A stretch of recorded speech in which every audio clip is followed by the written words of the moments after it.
Ya, kita bahas dulu makro mikro.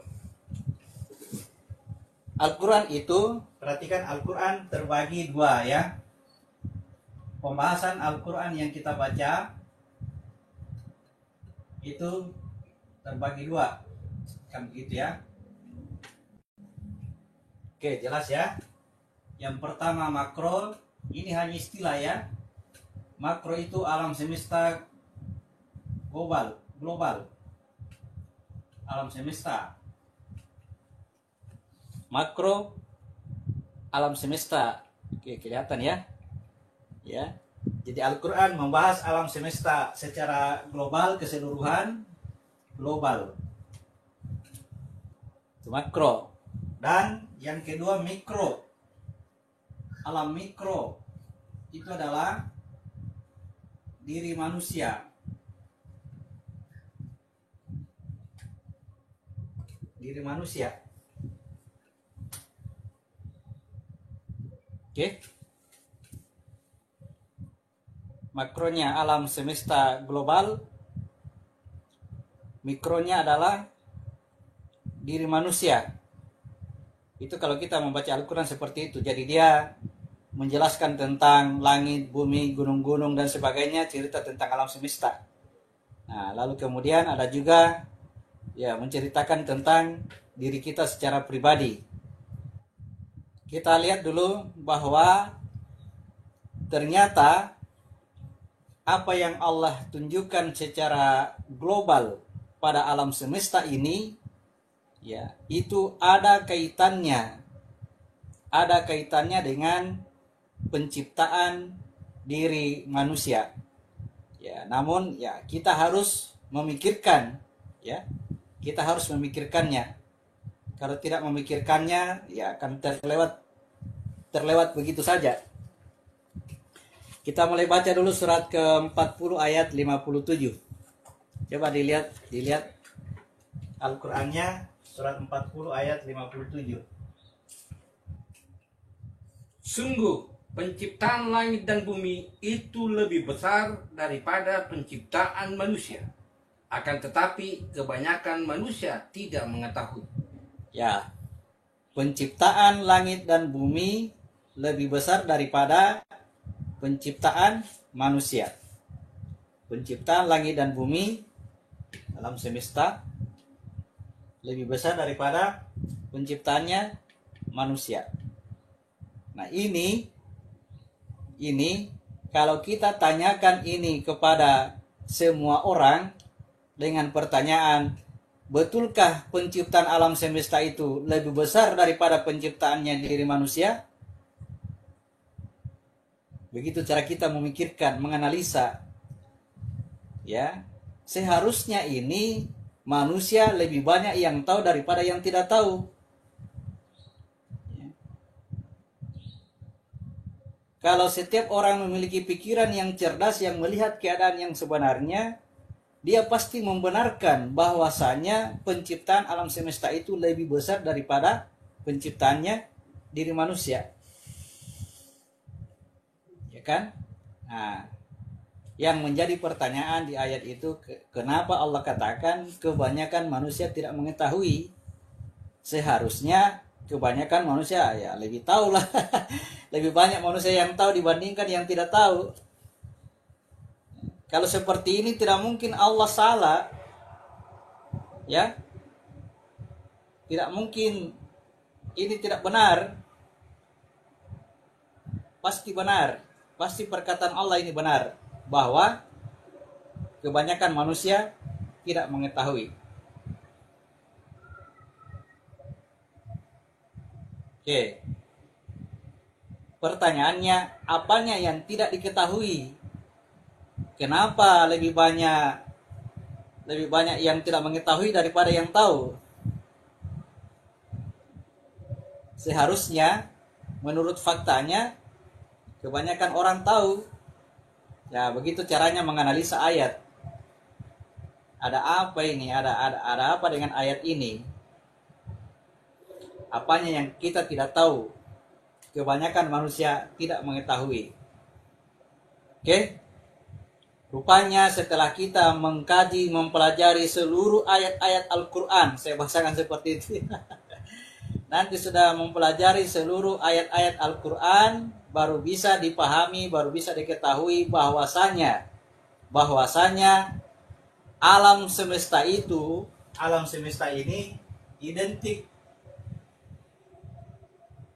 Mas begitu ya, saya sebut tanda identik.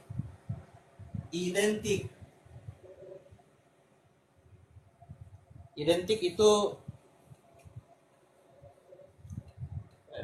kalau kita bilang sama mungkin masih bisa dikritik, diprotes. Ya. Karena dari sisi ukuran sudah berbeda. Ya. Identik, alam semesta itu identik dengan diri manusia. Gitu ya. Keidentikan antara alam semesta dengan diri manusia. Olehnya itu, bagi seorang yang berpengetahuan, ya, ketika dia membaca ayat-ayat yang menjelaskan tentang alam semesta, langit dan bumi, ya, itu selalu dilarikan kepada dirinya sendiri. Ya, selalu dilarikan ke dirinya sendiri. Oke. Kita bisa baca dulu ayatnya di surat 3 ayat 190. Sesungguhnya dalam penciptaan langit dan bumi dan pergantian malam dan siang terdapat tanda-tanda kebesaran Allah bagi orang yang berakal. Ya. Sesungguhnya pada penciptaan langit dan bumi, bergantinya malam dan siang, terdapat tanda-tanda bagi orang yang ulil albab. Penciptaan langit dan bumi, alam semesta global, bergantinya malam dan siang, ukurannya waktu, semua itu menjadi tanda bagi seorang manusia yang ulil albab, yang memikirkan, sebutlah seperti itu, yang berakal. Jadi dia akan melihat semua bentuk-bentuk nyata yang sudah terjadi dalam penciptaannya langit dan bumi ini, itu adalah tanda bagi dirinya sendiri. Itu ulil albab. Oke.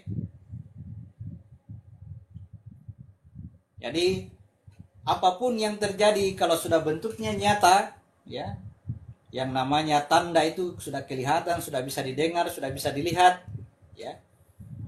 Tanda-tanda itu, tanda-tanda yang pada alam semesta ini, itu merupakan tanda nyata bagi seorang yang ulil albab, bagi seorang manusia. Jadi dia selalu mengarahkan tanda itu kepada dirinya sendiri.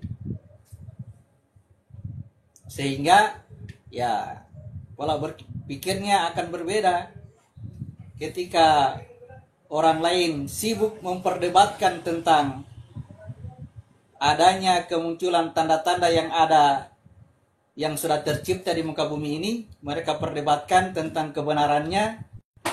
Ya, seorang yang ulil albab justru melihat tanda itu kepada dirinya sendiri.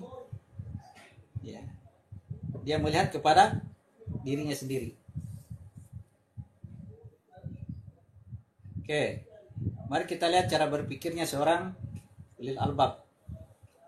Kita lihat dulu surat ke 51 ayat 20 sampai 21. Dan di bumi terdapat tanda-tanda kebesaran Allah bagi orang-orang yang yakin. Dan juga pada dirimu sendiri. Maka apakah kamu tidak memperhatikan? Ya. Di bumi terdapat tanda, tetapi juga pada dirimu sendiri. Ya, bagi seorang ulil albab tadi, tanda-tanda yang ada di bumi itu ya selalu diarahkan kepada dirinya sendiri, dan dia menemukan kebenarannya ketika diarahkan kepada dirinya sendiri. Oke, dalam hal memaknai hal seperti ini, memaknai keidentikan antara tanda alam semesta dengan diri manusia, ya, itu jangan kaku. Ini bahasanya, jangan kaku, jangan mematok, ya, bahwa ketika Allah menyebutkan tanda ini maknanya hanya ini satu-satunya makna. Tidak boleh seperti itu, karena tanda itu luas, ya, makna itu luas, ya. Maknanya sangat luas. Ketika Allah berbicara tentang bumi, ya, kalau diarahkan kepada diri kita sendiri, itu menunjukkan bahwa seluruh diri kita ini, seluruh diri kita yang nyata ini, yang nampak ini, itu bermakna bumi. Dari ujung kaki sampai ujung kepala, ujung rambut ini ke bawah, ini seluruhnya bermakna bumi. Ya, jadi di bumi itu ada tanda-tanda yang ada di bumi ini itu identik atau sama dengan tanda yang ada pada diri kita sendiri. Jadi kalau di bumi itu dijelaskan tentang adanya tanah tandus, adanya gunung, adanya sungai, adanya air laut, dan sebagainya, semua tanda itu ada pada diri kita sendiri. Oke? Tanda itu ada pada diri kita sendiri. Jadi ketika kita membaca tanda-tanda yang ada di sana, yang kita lihat itu langsung dihubungkan kepada diri kita sendiri. Jadi ketika Allah mengatakan bahwa tanda yang ada di bumi itu juga ada pada dirimu sendiri, itu menunjukkan bahwa yang nampak pada diri kita ini adalah bumi. Sedangkan di dalam diri kita ini ada yang bersifat gaib, yang nyata pada diri kita adalah bumi, yang gaibnya bermakna langit. Jadi langitnya itu gaib di dalam diri kita. Ya. Nanti kalau di dalam diri kita itu disebutkan bahwa di langit itu ada bintang, ada bulan, ada matahari, dan sebagainya yang disebutkan dalam Al-Quran, itu adanya di dalam diri kita tetapi sifatnya gaib. Tidak nampak sebagaimana jasad. Oke? Jadi jasad bermakna bumi, sedangkan langitnya bermakna isinya jasad. Sebutkan seperti itu. Oke. Jadi jangan kaku. Sekarang kita lihat perumpamannya dalam bentuk yang lain, ya. Kita baca surat ke-41 ayat 53. Ya. Kami akan memperlihatkan kepada mereka tanda-tanda kebesaran kami di segenap penjuru dan pada diri mereka sendiri, sehingga jelaslah bagi mereka bahwa Al-Quran itu adalah benar. Tidak cukupkah bagi kamu bahwa Tuhanmu menjadi saksi atas segala sesuatu?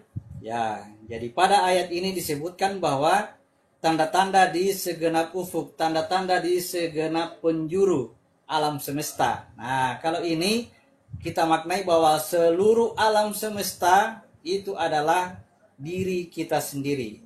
Ya, kalau tadi, ingat saya katakan kalau tadi di bumi itu ada tanda dan juga pada dirimu. Nah, itu menunjukkan bahwa diri kita ini bermakna bumi. Ternyata pada makna yang lain, pada ayat yang lain ditunjukkan bahwa diri kita ini bermakna satu alam semesta. Kan saya katakan tadi, ya kita pandai-pandai menganalisa, ya, pandai-pandai melihat, mentadabur ayat ini.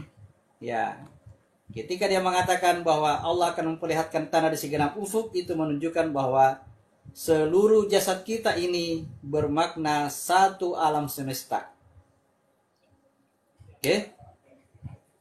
Kemudian kita perhatikan di ayat itu, ini adalah janji Allah, karena dimulai dari kata sa itu akan, ya. Sanurihim, kami akan memperlihatkan kepada mereka, kepada banyak orang, tanda-tanda di segenap ufuk dan juga pada diri mereka sendiri sampai jelas. Sampai jelas bahwa ini adalah al-haq, ini adalah kebenaran. Jadi ya mungkin saja Allah akan memperlihatkan sebagian demi sebagian, Karena ketika Allah memperlihatkan tanda itu, ayat ini tetap akan berlaku bahwa akan diperlihatkan, ya.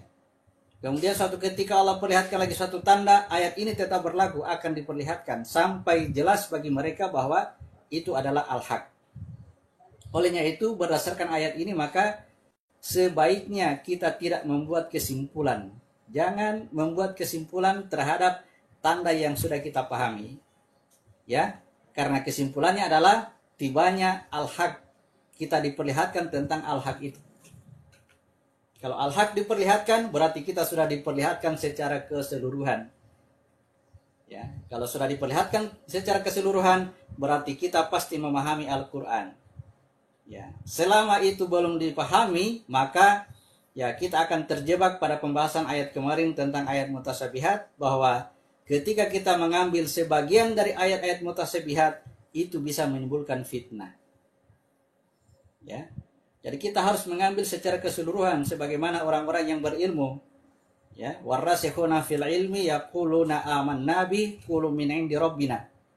Orang-orang yang mendalam ilmunya mengatakan kami beriman kepada semuanya, ini semua dari sisi Allah, ya. Berarti mereka memahami semuanya, ya, tidak lagi sebagian-sebagian. Ya. Tidak lagi mengambil yang dia tahu, yang tidak ditahu disimpan dulu, tidak seperti itu. Ya. Jadi kalau belum memahami tanda secara keseluruhan, kita simpan dulu. Jangan membuat kesimpulan. Karena Allah janjikan suatu ketika kita akan diperlihatkan al-haq. Kalau diperlihatkan al-haq, kebenaran itu berarti kita akan mampu melihat secara keseluruhan tanda-tanda, baik di segenap ufuk maupun pada diri kita sendiri. Oke. Jadi, yang paling diingatkan pada ayat ini adalah bahwa kita tidak boleh kaku memahami ayat-ayat mutasyabihat. Coba kita perhatikan juga di surat ke-64, ini perumpamaan yang berbeda tentang diri manusia dibandingkan dengan alam semesta. Kita baca di surat ke-64 ayat 3. Dia menciptakan langit dan bumi dengan tujuan yang benar. Dia membentuk rupamu, lalu memperbagus rupamu, dan kepadanya tempat kembali. Ya, perhatikan kata-katanya. Dia menciptakan langit dan bumi dengan benar. Lalu kemudian dia memperbagus rupamu. Ternyata pada diri kita ini terbagi atas dua bagian. Rupa kita, kenyataan kita, jasad kita ini itu dibagi atas dua bagian. Ada langitnya, ada buminya. Nah, sekarang wilayah langit itu mulai dari wilayah leher ke atas, itu wilayah langit. Wilayah buminya leher ke bawah. Gitu ya.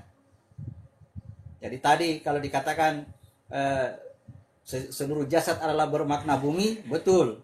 Ya, kemudian di jasad itu dibagi dua, ada langit, ada bumi, betul. Langitnya adalah leher ke atas, buminya leher ke bawah. Jadi dibatasi oleh leher. Oke, sekali lagi saya katakan, jangan kaku memahami perumpamaan. Cerna baik-baik. Ya, supaya kalau kita lincah dengan memaknai seperti ini, ya begitu mudahnya kita membaca Al-Quran. Karena yang kita baca adalah diri kita sendiri. Yang kita baca adalah diri kita sendiri.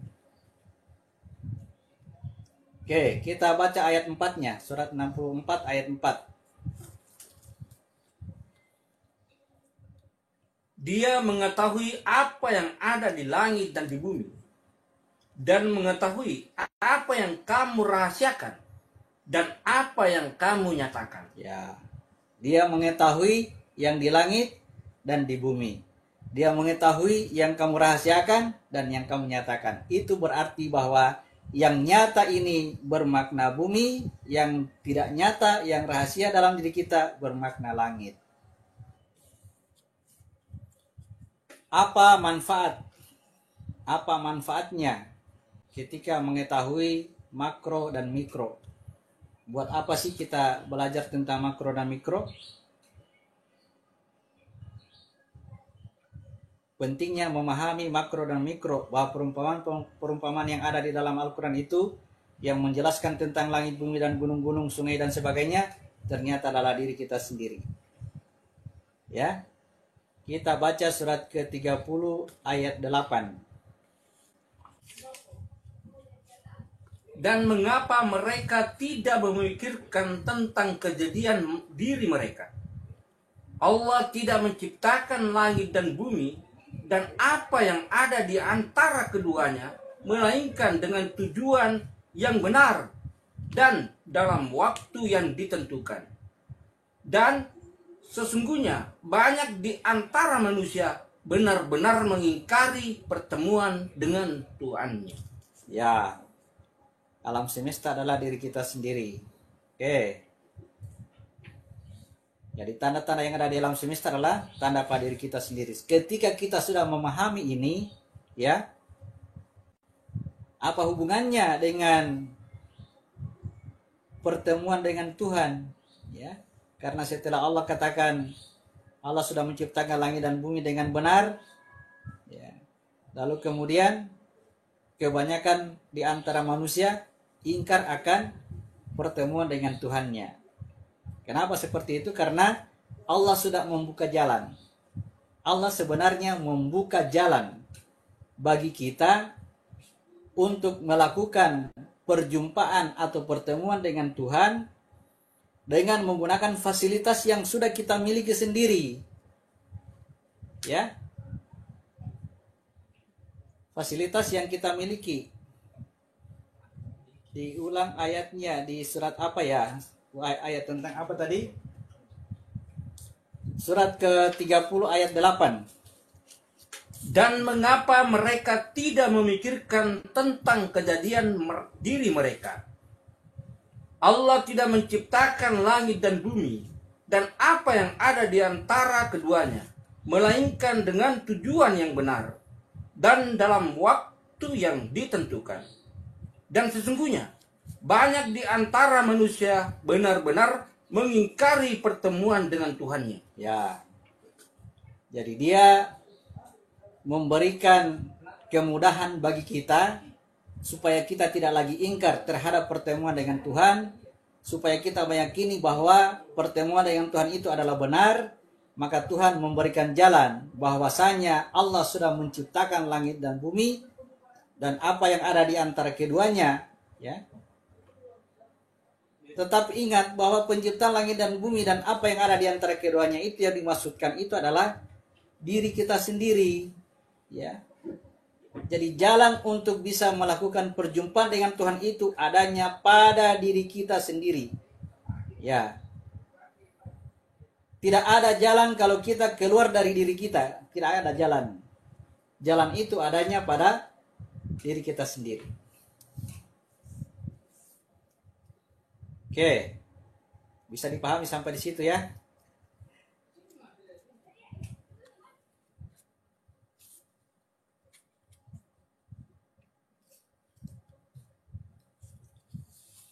Kemudian kita perhatikan, Allah sudah membuka jalan tadi saya katakan. Ya, sekarang kita lihat isyarat-isyarat yang Allah gambarkan dalam Al-Quran, di mana terjadinya perjumpaan dengan Tuhan. Kita baca di surat ke-7 ayat 54. Sungguh, Tuhanmu adalah Allah yang menciptakan langit dan bumi dalam 6 masa. Lalu dia bersemayam di atas ars. Dia menutupkan malam kepada siang. Ia mengikutinya dengan cepat. Dia ciptakan matahari, bulan, dan bintang-bintang yang tunduk kepada perintahnya. Ingatlah, segala penciptaan dan urusan menjadi haknya. Maha suci Allah, Tuhan seluruh alam. Ya, perhatikan Allah membuka rumus di mana terjadinya penciptaan, di mana terjadinya perjumpaan dengan Tuhan. Allah katakan, Allah itu menciptakan langit dan bumi dalam 6 masa. Perhatikan ini, apa yang disebut dengan langit dan bumi? Ya, saya buka gambar di sini ya, karena gambarnya saya belum bawa. Nah, perhatikan ini. Jelas kira-kira kalau begini. Ada kita lihat titik, ada kita lihat 7 titik pada jasad manusia. Titik terendah di titik ujung tulang ekor, titik kedua di pusat, titik ketiga di dada, titik keempat di leher, titik kelima di mulut, titik keenam di antara 2 kening. Itu fase ciptaan. Itu ciptaannya, penciptaan langit dan bumi. Ya. Di situ makam-makam ciptaan. Sedangkan yang ketujuh itu yang ada di titik sujud itu yang bermakna ars. Allah bertahta di atas ars. Jadi perjumpaannya di situ. Di titik sujud. Ingat ya, tidak ada perjumpaan di luar diri ini. Di luar jasad kita Allah tidak membuka jalan untuk melakukan perjumpaan. Jalannya buntu, nanti dijelaskan di surat An-Nur, ya. Nanti dijelaskan di surat An-Nur, kalau kita keluar dari diri kita akan bertemu dengan tembok, ya. Kita bertemu tembok. Kita harus memasuki, kita harus melewati jalannya cahaya. Nah, digambarkan pada diri kita, ya, jalan itu ada pada diri kita. Kita bergerak dari titik terendah dari bawah, dari ujung tulang ekor, kemudian ya bergerak naik sampai ke atas sampai di titik sujud. Di titik sujud itulah terjadi perjumpaan, ya. Disitulah Allah bertahta. Ya. Tapi ingat, ini mikro, ini makna pada diri, ya, makna pada diri kita. Kejadian yang sebenarnya adalah Allah sudah menciptakan langit dan bumi, kemudian dia bertahta di atas ars. Itu yang asli, ya. Yang kita lakukan ini adalah apa yang ada pada diri kita sendiri, yang pada kesimpulannya kita sebut sebagai agama Ibrahim.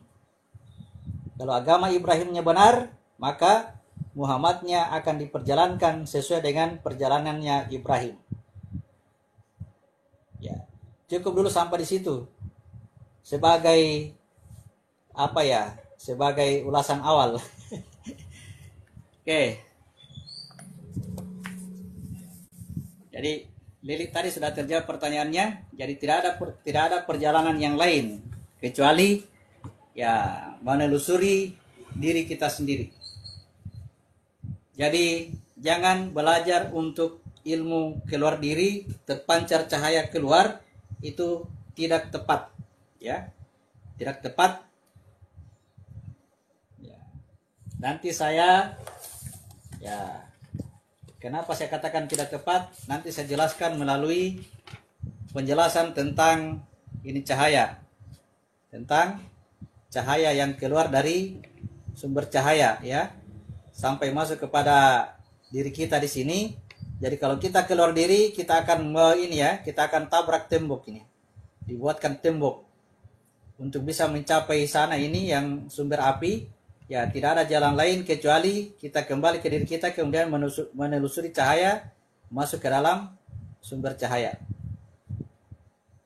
Oke. Jalan itu ada di dalam diri kita sendiri. Di luar diri, kita akan tabrak tembok. Banyak sekali ilmu keluar diri, ya. Mantap, Pak. Banyak sekali ilmu keluar diri, ya, berhati-hati saja. Kita akan kembali ke Al-Quran. Ketika Allah sudah menunjukkan jalan seperti ini pada diri kita, itu diajarkan tekniknya. Nah, tidak ada teknik yang diajarkan kecuali sholat. Mendirikan sholat. Mendirikan sholat itu adalah teknik mirat yang paling bagus. Ya, banyak yang mencari teknik-teknik perjumpaan dengan Tuhan. Ada yang diajarkan dengan cara yang sangat singkat. Ya, bahkan dalam satu malam sudah dijanjikan bahwa malam ini kalian bisa berjumpa dengan Tuhan. Saya katakan hati-hati. Hati-hati ya. Karena kalau kita mau melakukan perjumpaan, kita mesti membawa cahaya dari Tuhan. Dan cahaya dari Tuhan itu adanya di dalam Al-Quran. Jadi kita diarahkan dulu untuk mendapatkan cahaya melalui membaca Al-Quran. Ya, dengan metode-metode seperti ini, memahami Al-Quran, menjadikan cahaya-cahaya Al-Quran itu masuk ke dalam diri kita. Dengan cahaya inilah yang akan menerangi perjalanan dalam diri kita untuk melakukan perjumpaan. Ingat, dengan cahaya Tuhan. Tidak boleh cahaya dari orang. Tidak boleh cahaya dari saya. Tidak boleh. Kalau kalian ingin melakukan perjumpaan dengan Tuhan, jangan ambil cahaya dari saya. Cahaya itu harus dari dalam diri Anda sendiri. Ya. Nah, kita baca surat ke 67 ayat 15. Dialah yang menjadikan bumi untuk kamu yang mudah dijelajahi. Maka jelajahilah di segala penjurunya, dan makanlah sebagian dari rezekinya, dan hanya kepadanya lah kamu kembali setelah dibangkitkan. Perhatikan, di bumi itu ada jalan. Jalan itu sangat mudah dilalui. Ya. Perhatikan apa yang disebut dengan bumi pada jasad kita sendiri. Ya. Di jasad kita inilah Allah perintahkan, keluarlah kamu dari rumahmu, lalu berjalanlah dari masjid ke masjid. Di mana rumahmu? Itu akan diceritakan melalui kisah Nabi Lut. Rumahmu itu pada titik terendah dari diri kita tadi yang saya tunjuk, ya. Pada titik ujung tulang ekor, di situ rumahmu. Kemudian berjalan, masjid pertama yang kita dapat itu adalah Masjid Baitullah di Ka'bah, ya. Itu adalah wilayah pusar, ya. Kemudian kita akan masuk ke wilayah dada, wilayah Palestina, itu Masjidil Aqsa. Ya.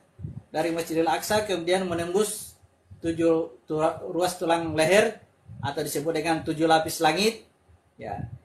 Lalu kemudian masuk di Baitul Ma'mur. Ya. Baitullah, Baitul Maqdis, Baitul Ma'mur, wilayah keributan, wilayah keramaian. Ya, lalu kemudian naik sampai di wilayah hidung ini adalah wilayah Sidratil Muntaha. Wilayah Sidratil Muntaha. Di sini batas wilayah ciptaan, di sini batasnya Jibril, ya. Jibril sebagai ciptaan berhenti di sini. Lalu Muhammad meneruskan perjalanannya sampai ke wilayah Ars, wilayah titik sujud. Ya. Jadi jalannya ada pada diri kita sendiri. Oke. Kemudian diingatkan di situ bahwa ya makanlah dari berbagai makanan. Jadi menempuh jalan ini lalu kemudian ingat ada makanan, ada yang dinikmati, ada yang enak, ada yang kita rasakan sangat nyaman, sangat enak, ya. Hanya saja berhati-hati, ya. Berhati-hati karena dalam perjalanan ini banyak sekali ujian yang diberikan oleh Allah. Seseorang yang diuji dengan kesulitan sangat mudah untuk dia selesaikan, ya. Sangat mudah dia tahu bahwa ini adalah ujian, tetapi ketika diuji dengan kelebihan, kadang-kadang manusia lupa bahwa ini adalah ujian sehingga dia bisa terjatuh kembali. Ujian disebutkan itu dikiaskan dengan sebutan harta rampasan perang. Siapa yang tertarik dengan harta rampasan perang, pasti dia akan terjatuh kembali. Tapi kalau murni ingin berniat melakukan perjumpaan dengan Tuhan tanpa mengharap apa-apa yang Allah berikan selain daripada keridhaannya sendiri, insya Allah ya siapa yang ingin berjumpa dengan Tuhan maka waktu itu pasti akan tiba. Kita baca surat ke-29 ayat 5. Barang siapa mengharapkan pertemuan dengan Allah, maka sesungguhnya waktu yang dijanjikan Allah pasti datang. Dan Dia yang Maha mendengar lagi Maha mengetahui. Ya, ini sangat tergantung dengan niat kita. Ya. Kalau ingin melakukan perjumpaan dengan Tuhan murni karena kerinduan, karena keinginan untuk berjumpa saja, maka waktu itu akan tiba. Tetapi barang siapa yang mengharapkan perjumpaan dengan Tuhan karena ingin mendapatkan sesuatu yang lebih, kelebihan, ya maka dia akan diberi kelebihan oleh Allah dan perjumpaan itu tidak sampai karena dia terbebani oleh kelebihannya sendiri. Ya, dalam kiasannya hadis Nabi, kiasan dari hadis Nabi mengatakan, ya berhijrahlah kalian, ya. Barang siapa yang berhijrah karena Allah dan Rasulnya, maka dia akan mendapatkan Allah dan Rasulnya. Tetapi barang siapa yang berhijrah karena harta, karena wanita, atau karena harta rampasan perang, maka dia akan mendapatkan apa yang dia inginkan. Tetapi tidak akan menemukan perjumpaan dengan Allah dan Rasulnya. Oke, ya bahasa-bahasa kiasan, bahasa-bahasa perumpamaan. Oke. Saya lihat dulu materinya, mungkin sudah Cukup ya. Kita masuk kepada tanya jawab